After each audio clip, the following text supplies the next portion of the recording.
Hi, my name is Gibson, and I'm the creator of the Personal Development School.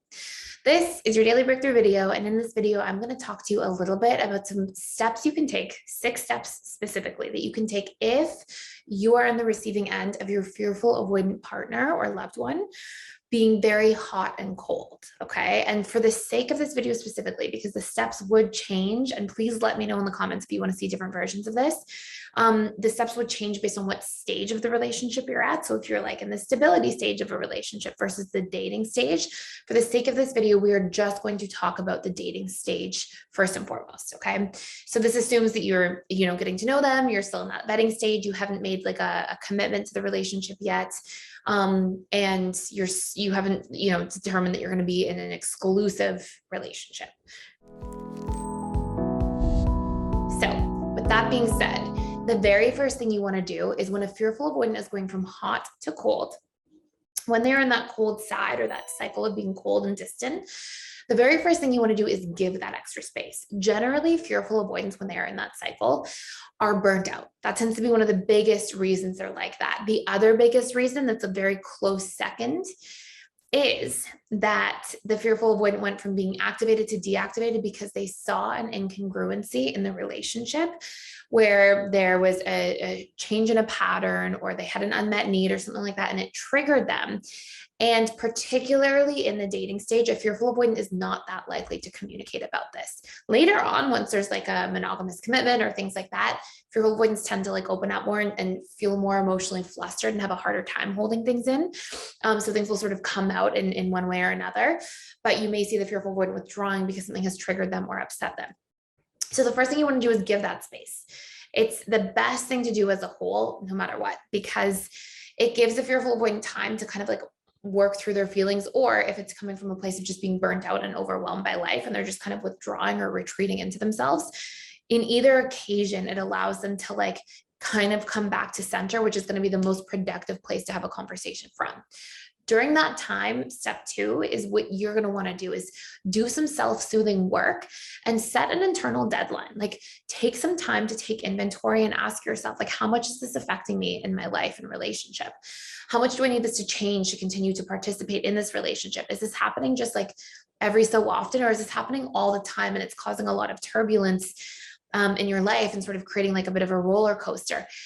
And I'm not saying anything negative about the fearful avoidant or anything like that, but it is important to recognize that like the fearful avoidant may have to do some inner work if there's a tremendous amount of volatility, because when there's so much volatility, if it's really extreme, it's going to spill into both parties in the relationship. So it's important to like be able to work through some of these things collectively or as individuals.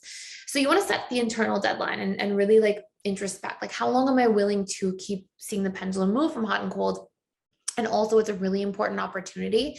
If you are somebody who tends to be really triggered by this, it's mirroring to you what you have to work on in terms of your inner wounds, right? If you feel extremely anxious, then, perhaps because it's so early on, it's like just the dating stage of a relationship is what we're talking about in this video. If you're feeling extremely anxious in the dating stage, to the point where you feel like panicked or you can't focus or things like that, this is also showing you like how much you're investing your sense of self and identity into the relationship to the point where you can't focus on anything else when this pendulum is swinging and when things are changing. It's normal to feel affected by it. But if it's to the point where you feel like I can't even focus on work, I can't, and you're just in sort of panic mode, and you're ruminating about it and consumed by it, it may also be mirroring to you that you might be investing in a codependent manner that early on. So you want to just do some self-reflection, set an internal deadline. How long will I continue to invest in this if I feel like this may not be the healthiest situation for me, should that be the case? Number 3, you then want to decide what you want and what you need from your fearful avoidant partner, and you want to communicate this to this individual. So this is sort of step 3 and 4 together. And when I say decide what you need, I'm really particularly saying decide what needs are unmet when the pendulum swings. Do you need insight into why the fearful avoidant is pulling away? Do you need transparency or context for what's happening?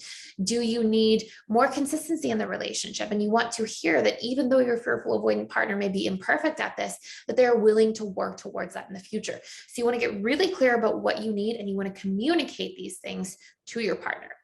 This then brings me to step 5, which is, oh, and by the way, I forgot to say this at the beginning of the video, but if you are working on communication as a whole, and this is something that you want to work on, we have a communication scripts course that has communication scripts for these types of circumstances. They're all laid out for like exactly what to say, exactly how to say it.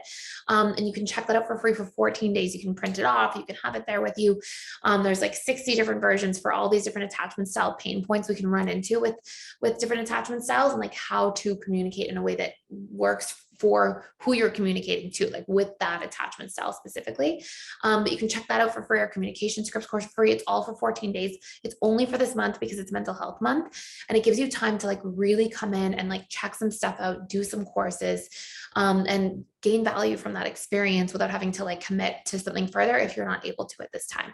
So check it out. It's like a gift for this month. Please use it. And anyways, okay, so going back to this.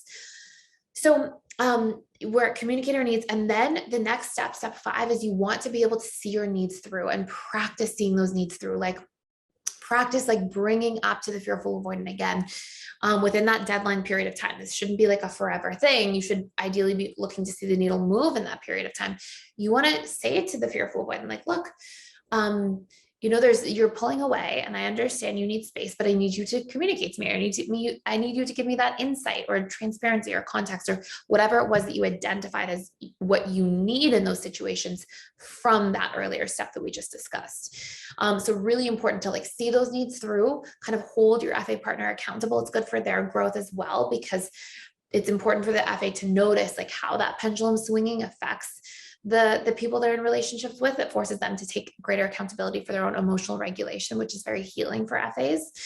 And then the last thing is, if you are not walking away and the situation is not changing, it's not resolving, there's still this huge roller coaster, lots of volatility, it's important that you reprogram whatever fear you have of setting that boundary and maintaining that boundary and being able to move in a different direction in your life. Like, what keeps you there? If you have identified consciously that this isn't working for me, this isn't healthy, and you've seen that it hasn't changed, what is keeping you there? Like, it's really important to find out what that is for you. It's almost always some form of lack belief. I won't find somebody else. I'll be unloved again. I'll be all alone. I'll be abandoned. I'm not worthy of somebody who can give me what I'm looking for. I'm not good enough to obtain that. You know, there's usually these sorts of like subconscious limiting beliefs and programs that are so important to resolve in order to have a really securely attached relationship. And so, and like one that lasts and can really thrive. And so by recognizing this, whatever those fears are, it will help you to become more secure yourself, do that reprogramming work and heal. And then either be able to move on and hold space for healthier relationships to enter if your FA at this time isn't more available to give you what you need, or allow you to really maintain that boundary. And then maybe the fearful avoidant decides, you know what, I do want to show up and step up and do that inner work too. And both of you can grow together. So really important to notice all of those components. And a really good other course to check out on that note of like reprogramming our limiting beliefs for why we stay in relationships that are not serving us or meeting our needs is the emotional mastery and belief reprogramming course. And there's a section that helps you identify all your beliefs just about relationships as a whole, and then use tools to reprogram anything that's not serving you. So again, you can check that out for free for 14 days too.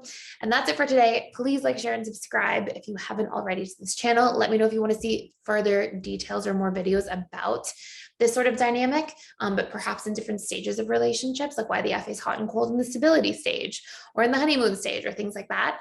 So let me know in the comments below, and thank you for being here. Have a wonderful rest of your day, and I will see you in our next video.